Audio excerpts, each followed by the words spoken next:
అందరికీ శుభోదయం అండి. దేవుడు మన కొరకు సిద్ధపరిచిన వాక్యమును చదువుకుందాం. సామెతల గ్రంథము 10వ అధ్యాయము 24వ వచనము.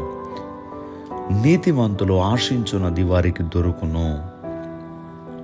ప్రియ దేవుని బిడ్డలారా, మన జీవితంలో అనేక ఆశలను మనం కలిగి ఉంటాం.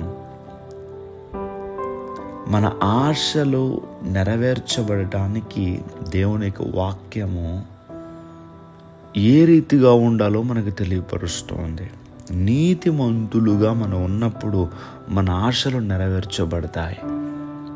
యేసుక్రీస్తు ప్రభువారు తాను ప్రసంగం చేసినటువంటి ఆ ప్రసంగములో నీతిని వెదకండి అని ప్రభు అన్నారు. మనము దేవుని యొక్క నీతిని వెదకాలి. దేవుని నీతితో మనం నింపబడాలి. అప్పుడు ఆ వ్యక్తి నీతిమంతుడిగా మార్చబడతాడు.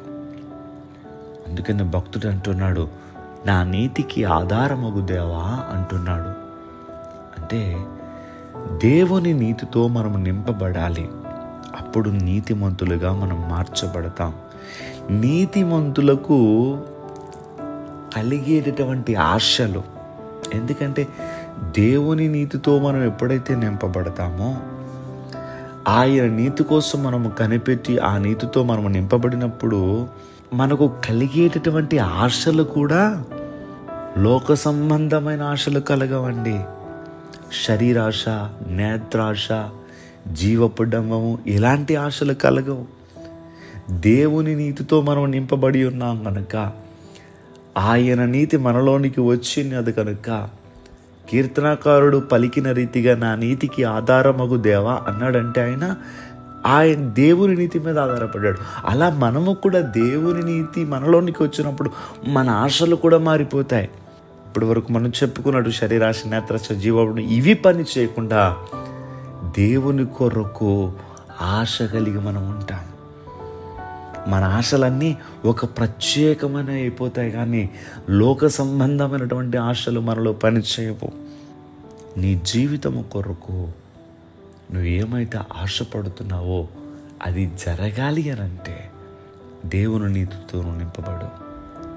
ఆల్రెడీ దేవుని నీతితోనే నేను నింపబడ్డానండి అని నువ్వు అన్నట్లయితే నీకు కలిగే ఆశను దేవుడు నెరవేరుస్తాడు. దేవుడి మాటలు మన వినుకుల్లో దీవించునుగాక. దయచేసి ప్రార్థన చేసుకుందాం. సర్వశక్తిమంతుడా, మీకు వందనములు. నీతిమంతులు ఆశించినది వరకు దొరుకునని సెలవిచ్చారు.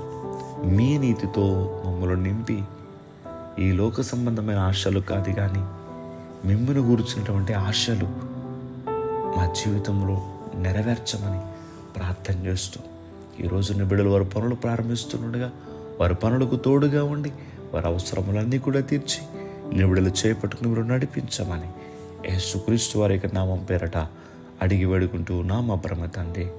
Amen, amen, amen.